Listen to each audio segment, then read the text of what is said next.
Today's topic is numbers in nonfiction. Hi, I'm Natalie from berlinandthebear.com. That's berlinandthebear.com. And I'm here to give you some tips and strategies to help kids understand those tricky numbers that are going to show up in nonfiction texts. So when I think of nonfiction text, I usually come up with two broad categories. One is the science side of things. So here we're talking about animals and the solar system and anything having to do with nature and the environment and body systems, all those sciencey type topics. And then for the history side of things, I'm usually thinking of biographies, anything about the government, social studies, learning about other countries, and all of that. So under those two broad categories, we have lots of numbers involved. Things like how heavy something is, how tall, how long, how far something is, how many people. We also hear in a lot of the historical side of things, dates, when things happen. So numbers are everywhere in nonfiction texts. And so when kids read nonfiction, it's so important that they actually pause and consider what that number is for and what it represents. Because an author has included numbers for a specific reason, to give more information, but also to enhance the meaning behind the text. And so the kids should not just, lawnmower right over it and never give it a second thought. They should pause and think, what is this actually telling me? So I've come up with three basic strategies to help kids take a little bit of a deeper look. But before we do that, I did want to give an example of what I'm talking about in these nonfiction texts. So in this book, Where is the Great Barrier Reef? I have, toward the end, I've just kind of glanced through. I mean, you can even just glancing through a book tell where the numbers are. But just on this one page, we have 2050, 2011, 2014, several dates. I have, it says over 150 miles per hour, so speed. Down here, it's a number in a word form, the last 30 years. And then it says half. And down here, another date, the 1960s. So, and here it says 100 years. So there's numbers everywhere, and it can get a little bit overwhelming.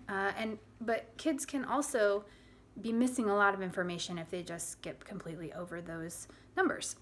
So, to start out, I want to give the first tip, and that is that kids can create a visual to help them understand the numbers. So in this book, Who Would Win? Whale versus Giant Squid, we have some information about the sperm whale. And the sperm whale, their head could be 20 feet long. So how can a kid create a visual on this? Well, they can go outside or even indoors and measure out 20 feet. How big is that? And they can start to see visually what that actually means, what it represents, and they can compare themselves to it and kind of get a grasp on the size. So doing these visuals are great for anything that is measurable, that you have enough space to measure, for height, width, distance, things like that. And not everything's going to be large, when we talk about like the microbiology and things like that, we're talking about very small things, microscopic things. So it's not always going to be very large things that are going to be measured out. So the first tip was create a visual. My second tip is to create a comparison. So an example of this would be in this book again, Great Barrier Reef. It talks about how plants cover about 2,200 square miles of the Great Barrier Reef. So obviously we're not going to go measure that out, but we can compare that to how big, how big is our city, how big is our state, how big is that in comparison to the Great Barrier Reef. When we travel from, when we went to go visit maybe a grandparent or something, how far did we go? And what is that compared to the 2,200 miles that it's talking about in this book? So creating those comparisons helps kids not only understand the text, but also start understanding how numbers work together. Okay, so number 1 was create a visual. Number 2 was create a comparison. Number 3 is create a timeline. So this would work very well with biography. Biography, here's one, a picture book of John F. Kennedy. And in this, throughout the book, I mean, there's dates on practically every page.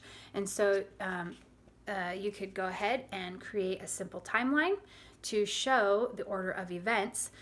And not only that, but just think about how long ago it was compared to today. So compare the date with today.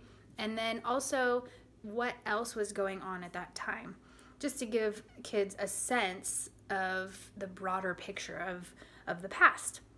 So those work well with the historical type books.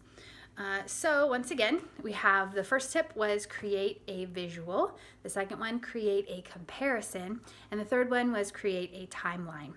So thank you for watching. If you want to check out the blog, it is at berlinandthebear.com. And I hope to see you next time.